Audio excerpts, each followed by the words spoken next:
నమస్కారం, welcome to Suman TV. నేను గీతాంజలి. సాధారణంగా మనుషులకు వచ్చే సమస్యల్లో ఫైనాన్షియల్ విషయాలు కావచ్చు, అంటే ఆర్థిక ఇబ్బందులు కానీ, ఆరోగ్య సమస్యలు కానీ, రిలేషన్కి సంబంధించి కానీ, ఇవన్నీ కూడా పంచభూతాలతో అధిగమించవచ్చు అని చెబుతూ ఉన్నారు అనంత సాయి కృష్ణ స్పిరిచువల్ గురుగారు.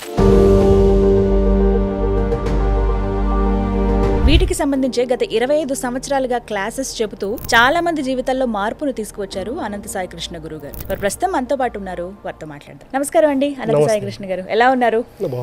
క్లాసెస్ ద్వారా ఉన్న ప్రాబ్లమ్స్ ని ఎలా అధిగమించవచ్చో చెప్తున్నారు. పర్టికులర్ గా 5 ఎలిమెంట్స్, పంచభూతాల ప్రాముఖ్యత, ఆ విలువ చాలా మందికి తెలియాలండి ఈ రోజుల్లో. అవి క్లాసెస్ ద్వారా చెప్పటము, ప్రాబ్లమ్స్ అధిగమించేలా చేయడం అనేది గొప్ప విషయమే. అందులో మీరు 25 yearsగా చెప్తున్నారంటే అది మామూలు విషయం కాదు. సో ఇవాళ మనం డిస్కస్ చేద్దామండి బ్రహ్మ ముహూర్తం గురించి. ఎంతమంది ఎన్ని రకాలుగా చెప్పినా ఇంకా సందేహాలు ఉండనే ఉంటాయి. అసలు బ్రహ్మ ముహూర్తం అంటే ఏంటి, ఎందుకు ఆ ముహూర్తానికి ఆ పేరు వచ్చింది, అంటే ఆ టైం పర్టికులర్గా ఎందుకు చెప్తారు, ఎంతో విలువైందని, చాలా ప్రీషియస్ అని చెప్తారు బ్రహ్మ ముహూర్తాన్ని. ఎందుకు, ఏ టైం పర్టికులర్గా, సూర్యోదయానికి ఎంత ముందు సమయాన్ని బ్రహ్మ ముహూర్తం అంటారు, ఈ వివరాలు ఇవాళ మాట్లాడదామండి. థ్యాంక్ యూ అండి. బ్రహ్మ ముహూర్తం అనేది మనకు దేవుడు రాస్తాడు అంటారు కదా, ఆ సమయాన్ని బ్రహ్మ ముహూర్తం అని పెట్టారు. అంటే మనకు అర్లీ మార్నింగ్ 3:45 స్టార్ట్ అవుతుంది. సన్ రైజ్ బిఫోర్ 1 hourకి క్లోజ్ అవుతుంది. ఓకే, అంటే 3:45 to 5:15, 5:20 వరకు బ్రహ్మ ముహూర్తం అనేది ఉంటుంది. ఎస్పెషల్లీ ఆ టైంలోనే ఎందుకు అంత పవర్ ఉంటుంది అనేది ఇప్పుడు చూడండి. మనకు ఇప్పుడు మనం హిందువులు ఉంటారు, క్రిస్టియన్స్ ఉంటారు, ముస్లిమ్స్ ఉంటారు. బ్రహ్మ ముహూర్తం అనేది ఈ 3 మతాల వాళ్ళకి ఇంపాక్ట్ అంటే చూస్తూ ఉంటారు అన్నమాట. దాన్ని ఒక గొప్పగా చూస్తుంటారు. మన హిందువులు అనుకోండి బ్రహ్మ ముహూర్తం అంటాం. అదే క్రిస్టియన్స్ అనుకోండి ఆ సమయాన్ని వాళ్ళు ఏంజిల్స్ తిరిగే టైం అంటారు. అదే ఇప్పుడు ముస్లిమ్స్ ఉన్నారనుకోండి దాన్ని వాళ్ళు ఏమంటారంటే తొలి నమాజ్ అంటారు.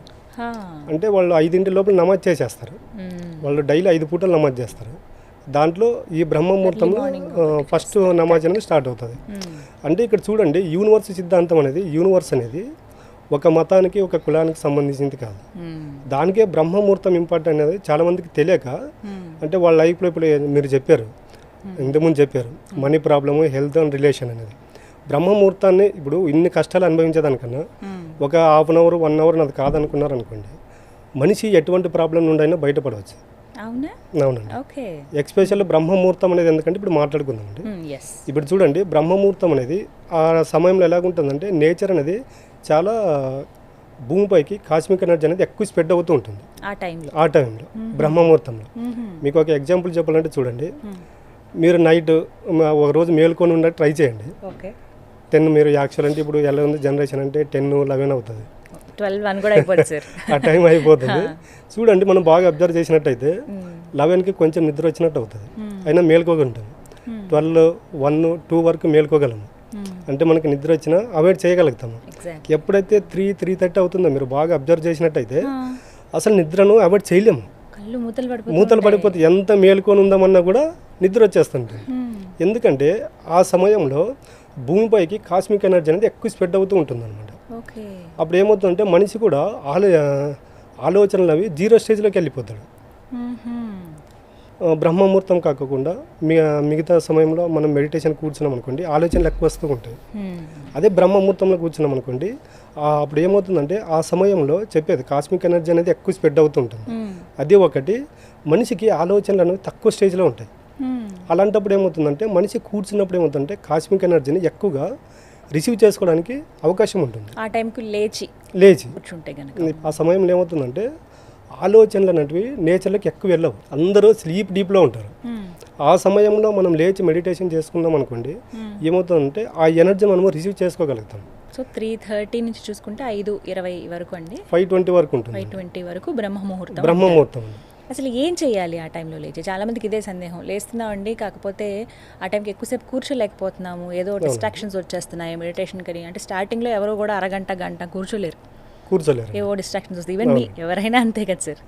సో ఏం చేయాలి అసలు ఆ టైంలో లేచి? ఫస్ట్ లేచి ఏం చేయాలంటే మెడిటేషన్ అనేది చేయకూడదు. ఫస్ట్ రిలాక్స్ అవ్వాలి. మనం బాడీ ఎప్పుడైతే రిలాక్స్ అవుతుందో, బాడీ రిలాక్స్ అయినప్పుడు ఏమవుతుందంటే ఆలోచనలు తగ్గిపోతాయి. ఇప్పుడు చాలా మంది చేసేది ఏంటంటే ఫస్ట్ లేచిందేమో మెడిటేషన్ కూర్చోవాలనుకుంటారు. మెడిటేషన్ కూర్చోకుండా ఫస్ట్ ఆసన స్థితి రావాలంటారు. అంటే కూర్చోగలగాలి. ఫస్ట్ మనం ఎప్పుడైతే కూర్చోగలుగుతామో అప్పుడు ఏమవుతుందంటే మైండ్ అనేది యాక్సెప్ట్ చేస్తుంది. ఓకే.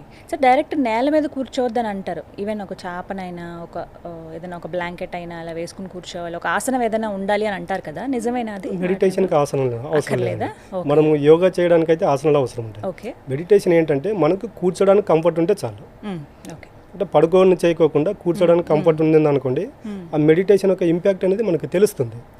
అంటే భూమి మీద కూర్చున్నట్లుగా, భూమి పైన కానీ చైర్ పైన కానీ ఎక్కడైనా కూర్చోవచ్చు. చైర్ పైన కూడా కూర్చోవచ్చు. మనిషి ఎలాగ ఉండాలంటే మన వెన్నెముక అనేది స్ట్రైట్గా ఉండాలి. మనం కింద కూర్చున్నా ఒకటే, చైర్లో కూర్చున్నా ఒకటే, ఎక్కడ కూర్చున్నా ఒకటే. ఈ సమయంలో చేసినప్పుడు ఏమవుతుందంటే ఎనర్జీ అనేది ఎక్కువ రిసీవ్ చేసుకోగలుగుతాం అన్నమాట. ఓకే. సో ఆ టైంకి ఒక ఆసనమో కుర్చీయో లేకపోతే నార్మల్గా నేల మీదనైనా మామూలుగా భాషా పట్లైనా వేసుకుని కూర్చోవచ్చు, లేదంటే కుర్చీలోనైనా రిలాక్స్గా కూర్చోవచ్చు. స్టార్టింగ్ ఫస్ట్ మీరు నార్మల్గా రిలాక్స్ అవ్వండి, ఏం ఫస్ట్ మెడిటేషన్ ఏం అవసరం లేదన్నారు. నెక్స్ట్ స్టెప్ ఏంటండి? ఇలా మనము చూడండి, మనం ఒక 4-5 రోజులు, ఒక 1 వీక్ ఆ టైంకి లేచామనుకోండి, ఆటోమేటిక్గా ఒక 1 వీక్ తర్వాత మనకు తెలియకుండా మెలకు వచ్చేస్తుంది. ఆ టైం మెలకు వస్తుంది. ఎందుకంటే మనం ఒక పని చేస్తూ వెళ్ళామనుకోండి, సబ్ కాన్షియస్ మైండ్ రిసీవ్ చేసుకుంటుంది. కరెక్ట్. ఒక 1 వీక్ నిద్ర లేచామనుకోండి, ఆటోమేటిక్గా అలారం పెట్టుకోకుండా మనకు మెలకు వచ్చేస్తుంది. కరెక్ట్. ఆ మెలకు వచ్చినప్పుడు ఏం చేస్తామంటే ఆటోమేటిక్గా మనకు తెలియకోకుండానే మెడిటేషన్ కూర్చోాలనిపిస్తుంది. రోజు ఒకే ప్లేస్లో కూర్చున్నాం అనుకోండి, ఏమవుతుందంటే అక్కడికి వెళ్ళేలోపు మనకు మెడిటేషన్ అనేది మన సబ్ కాన్షియస్ మైండ్కి తెలిసిపోతుంది. ఇప్పుడు మనం మూవీకి వెళ్ళామనుకోండి, సీట్లో కూర్చుంటే మనకు మూవీ ఎంతసేపు ఉంటుంది? మినిమం 2.5 hours, 2.5 to 3 hours ఉంటుంది. 3 hours పెద్ద సినిమాలు వస్తుంది. అక్కడ కూర్చున్నప్పుడు చూడండి, అసలు మనకు బయట ఒక ఆలోచన రాదు. మొత్తం హీరో ఏం చేస్తున్నారు, హీరోయిన్, విలన్, ఆ స్టోరీ మీదే కాన్సన్ట్రేషన్. స్టోరీ మన ఏకాగ్రత మొత్తం అక్కడే ఉంటుంది. కరెక్ట్. కాబట్టి మనకి ఏమి గుర్తురావు. మనసా వాచా కర్మణ, మనం త్రికరణ శుద్ధిగా మూవీ చూస్తూ ఉంటాం, వేరే ఆలోచనలు రావు. కానీ మెడిటేషన్ కూర్చున్నప్పుడు ఎందుకు ఆలోచనలు వస్తాయంటే మనము ఇక్కడ మనసా వాచా కర్మణ త్రికరణ శుద్ధిగా మెడిటేషన్ కూర్చోవట్లేదు. ఇక్కడ ప్రాబ్లం ఒకటే సార్, స్టార్ట్ చేసిన వెంటనే ఇప్పుడు జస్ట్ మెడిటేషన్ స్టార్ట్ చేద్దాం అనుకుంటున్నాను నేను, ఫస్ట్ ఓంకారం గుర్తురావడం, ఏదైనా మ్యూజిక్ పెట్టుకుంటారు కొంతమంది, అదర్వైజ్ ఏమీ లేకపోయినా సరే జస్ట్ అట్లా కూర్చుంటారు రిలాక్స్డ్గా, ఏదైనా తలుచుకుని దేవుడి ముఖం ఏదైనా కనపడినట్టుగా, అమ్మవారు, ఈవెన్ నేనైనా సూర్యుడు కనిపించినట్టుగా ఎలాగో స్టార్ట్ చేస్తాం. ఒక 5 minutes అయిన తర్వాత అన్నీ గుర్తొస్తూ ఉంటాయి, జరిగినవి, ఏమైనా అవుతుందేమో అనేది ఒకటి, వీళ్ళు ఇలా అన్నారు, అన్నీ గుర్తొస్తూ ఉంటాయి. సో అది డిస్ట్రాక్షన్కి దారితీస్తుంది, ఎక్కువసేపు కూర్చోలేకపోవటము. సో దీనివల్ల మరి ఎలా మెయింటైన్ చేయగలుగుతాము? కరెక్ట్ అండి. ఫస్ట్ ఇప్పుడు ఎవరికైనా కూడా కూర్చున్నప్పుడు ఆలోచనలు వస్తాయి, జస్ట్ మనం అబ్జర్వ్ చేయాలి. ఓకే. వాటి వెంట ఫాలో అవ్వకూడదు.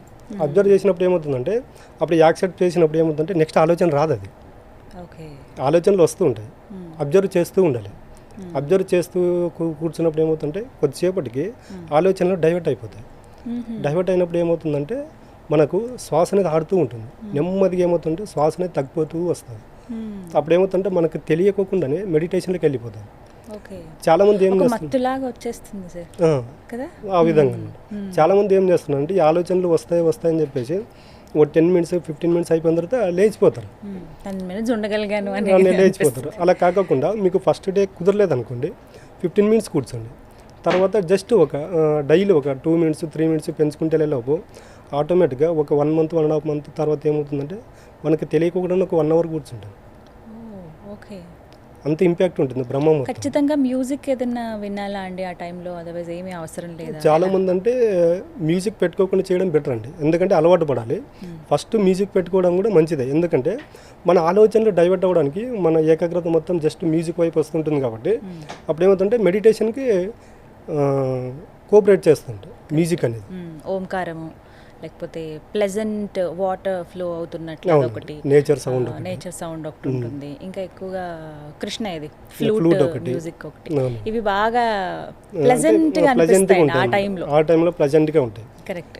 దానికి బ్రహ్మముహూర్తం మెడిటేషన్ చాలా ఇంపార్టెంట్ ఉంటుంది. అయితే ఇప్పుడు ఇంత చెప్పారు సార్, ఇన్ని లేవాలి, ఇలా మెయింటైన్ చేయాలి, ఇలా మెడిటేషన్ మనం ఒక వారం రోజులు చేస్తే అలవాటు అవుతుంది అని అన్నారు కదా. అవునండి. ఏం జరుగుతుంది అసలు ఆ టైంలో మెయింటైన్ చేస్తే? యూజెస్ మాట్లాడుకుందాం. చాలా మంచి క్వశ్చన్ అండి. ఇప్పుడు చూడండి, మనకు చక్రాస్ ఉంటాయి, మూలధార, స్వాదిష్టాన, మణిపూరక, అనాహత, విశుద్ధ, లాస్ట్కి వచ్చి సహస్రారం అనేది చక్రం ఉంటుంది, సహస్రారం ఉంటుంది కదా. మనిషి ఎప్పుడైతే ఇప్పుడు మనకు మెయిన్ ఇప్పుడు పంచేంద్రియాలండి, కళ్ళు, ముక్కు, నోరు, దేహము, చెవులు. ఎప్పుడైతే మనం మెడిటేషన్లో కూర్చుంటాం చూడండి, ఇవన్నీ లాక్ అయిపోతాయి. కళ్ళు మూసుకుంటాము, బాడీ లాక్ చేసేస్తాము. ఇలా కూర్చున్నప్పుడు ఏమవుతుందంటే, ఎక్స్పెషల్లీ బ్రహ్మముహూర్తంలో ఎందుకు చెప్తున్నానంటే ఆ ఎనర్జీ సోర్సెస్ ఎక్కువ ఉంటుంది కాబట్టి ఆలోచనలు తొందర కంట్రోల్ అయిపోతాయి. ఓకే. అలా కూర్చున్నప్పుడు ఏమైపోతుందంటే మనం పిల్లలకు చూస్తే ఇక్కడ కొంచెం మెత్తగా ఉంటుంది, మరి అబ్జర్వ్ చేసినట్టు అవును, మాడు మెత్తగా ఉంటుంది. అదే బ్రహ్మరంధ్రం అంటారు. ఈ కాస్మిక్ ఎనర్జీ మన బాడీలోకి వెళ్ళాలంటే ఓన్లీ బ్రహ్మరంధ్రం ఒకటే మార్గం దానికి. ఓకే. కాస్మిక్ ఎనర్జీ అనేది బ్రహ్మరంధ్రం ద్వారానే మన బాడీలోకి ట్రావెల్ చేయడం జరుగుతుంది. ఆ విధంగా మనం ఎప్పుడైతే కూర్చొని ఈ ఆలోచన రహిత స్థితిలోకి వెళ్ళిపోతామో బ్రహ్మరంధ్రం అనేది ఓపెన్ అవుతుంది. మరి బాగా అబ్జర్వ్ చేస్తే ట్రావెల్ చేస్తుంది. మనము జస్ట్ ఒక మెడిటేషన్ స్టార్టింగ్ వచ్చి ఒక 15 days 20 days చేసిన వాళ్ళని అడగండి. ఆ కూర్చున్నప్పుడు ఒక 15 నిమిషాలు 20 నిమిషాల తర్వాత బాడీలో పెయిన్స్ వస్తాయి. బాడీలో దురద పట్టడం కానీ, తర్వాత కాళ్ళు చేతులు బరువెక్కిపోయినట్టు ఇవన్నీ జరుగుతాయి. అది కాస్మిక్ ఎనర్జీ అనేది మన బాడీలోకి వెళ్ళినప్పుడు ఏమవుతుందంటే ఈ కాస్మిక్ ఎనర్జీ మన బాడీలోకి వెళ్ళినప్పుడు ఏమవుతుందంటే మన బాడీలో చిన్న చిన్న బ్లాక్స్ ఉంటాయి. ఆ బ్లాక్స్ ఈ యొక్క కాస్మిక్ ఎనర్జీతో హీలింగ్ జరిగేటప్పుడు ఏమవుతుంటే అక్కడ పెయిన్ వస్తుంది. మనం ఏం చేస్తామంటే అవన్నీ బాడీ పెయిన్స్ అని లేచిపోతాం. నేను కొంతమంది దగ్గర మేజర్ కంప్లైంట్ విన్నాను సార్, హెడ్ ఏక్ వస్తుంది అని చెప్పి మెడిటేషన్ 100% వస్తుందండి. అదే చెప్తాం, మనము ఆలోచనలు చేసి ఇప్పుడు మనం ఏది ఆలోచించినా మైండ్కి ఇన్క్లూడ్ అయి ఉంటుంది. అక్కడేమో మనం చేసే ఆలోచనలన్నీ మైండ్లో అలాగా గుర్తుండిపోతాయి. ఇప్పుడు మనం బాధపడుకుంటూ కూర్చున్నాం అనుకోండి, నిన్నటిది గుర్తొస్తుంది, మొన్నటిది గుర్తొస్తుంది, 1 yearది కూడా గుర్తొస్తుంది. ఇవన్నీ ఎక్కడ స్టోర్ అయ్యింది మనకు? బ్రెయిన్లో స్టోర్ అయ్యింది. అప్పుడు ఏమవుతుందంటే కాస్మిక్ ఎనర్జీ మైండ్కి తట్టినప్పుడు ఏమవుతుందంటే అక్కడ ఉండే నెగిటివ్స్ అంతా బయటికి వెళ్ళిపోయేటప్పుడు ఏమవుతుందంటే పెయిన్ వస్తుంది. అది హెడేక్ వస్తుంది అనమాట. హెడేక్ ఏం చేస్తారంటే మన వాళ్ళు ఇవన్నీ భరించలేక మెడిటేషన్ నుంచి లేచిపోవడం జరుగుతుంది. ఇలా జరుగుతుందండి. అంటే మంచిదే కదండి. అంటే మనలో బాడీలో నుండి నెగిటివ్ అనేది వెళ్ళిపోతూ ఉంటుంది. సో ఇవి ఇండికేషన్స్. ఫస్ట్ పెయిన్ వచ్చినప్పుడు వదిలేయకుండా అలా వదిలేయకూడదు. సో మెయిన్ యూజ్ ఏంటంటే బ్రహ్మ ముహూర్తంలో లేచి మెడిటేషన్ చేయడం వల్ల లాభం ఎవరికి, లాభం ఎలాంటి లాభం? ఇప్పుడు చూడండి, ఎవరికి లాభం అనేది పక్కన పెట్టేస్తే బ్రహ్మ ముహూర్తం మెడిటేషన్ అనేది అందరికీ యూజ్ అవుతుంది. ఇప్పుడు స్టూడెంట్స్ ఉన్నారనుకోండి, మార్నింగ్ లేచి చదువుకున్నారనుకోండి, మెమొరీ పవర్ ఎక్కువ ఇంప్రూవ్ అవుతుంది. తర్వాత ఇప్పుడు జాబ్ చేసేటవాళ్ళు కానీ, బిజినెస్ చేసేవాళ్ళు కానీ, వీళ్ళందరూ చూడండి హడావుడిగా లేచి వాళ్ళున్న స్ట్రెస్ కావచ్చు, వాళ్ళున్న టెన్షన్లోకి వెళ్ళిపోతూ ఉంటారు. ఒక 1 hour అర్లీ మార్నింగ్ అది కాదన్నారు అనుకోండి, ఒక 41 days రెగ్యులర్ సాధన చేస్తే అసలు లైఫ్ అనేది చేంజ్ అయిపోతుంది. చాలామందికి తెలియదండి.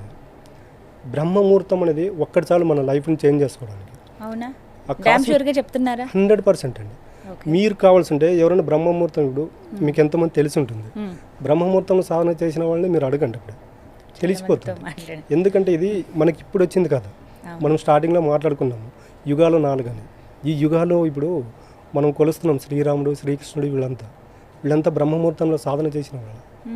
అప్పుడు ఋషులు వాళ్ళకి అంత పవర్స్ ఎందుకు వచ్చాయంటే వాళ్ళు ఎర్లీ మార్నింగ్ సాధన చేసేవాళ్ళు.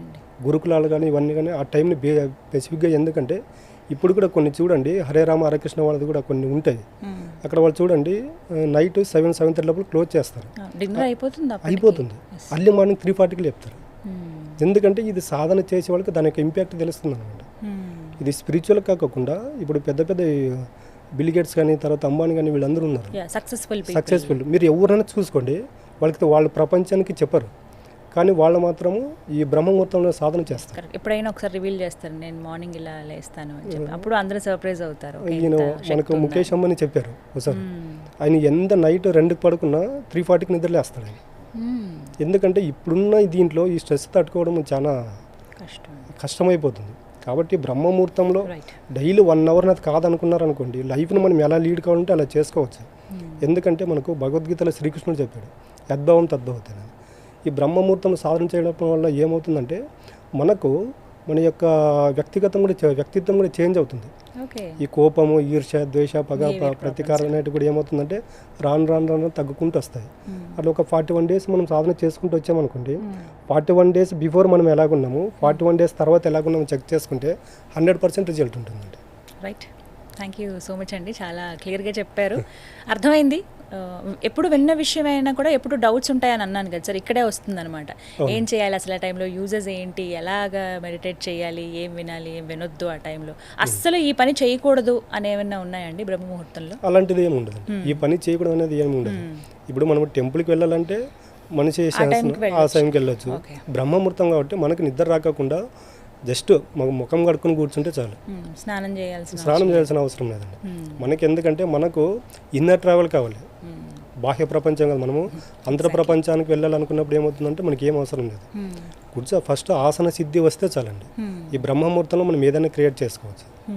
Right, thank you so much అండి, చాలా క్లియర్గా ఎక్స్ప్లెయిన్ చేశారు. నమస్తే అండి.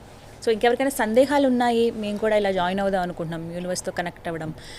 చాలామంది ఏంటంటే ఆ ప్రాసెస్లో ఉంటారు కానీ ఏవో చిన్న చిన్న ప్రాబ్లమ్స్ వచ్చినప్పుడు వెంటనే డిస్ట్రాక్ట్ అయిపోతుంటారు. అలా కాకుండా ఒక సరైన గురువు మనతో పాటు ఉంటే మనం ఏమైనా సాధించగలం అని చెప్పొచ్చు. అందులో భాగంగా మీకు నేను గురువారికి సంబంధించి స్క్రీన్ మీద నెంబర్ డిస్ప్లే చేస్తాను, మీరు కాల్ చేసి అపాయింట్మెంట్ తీసుకుని వివరాలు కనుక్కోవచ్చు. ఇది వాళ్ళ వీడియో. నమస్తే.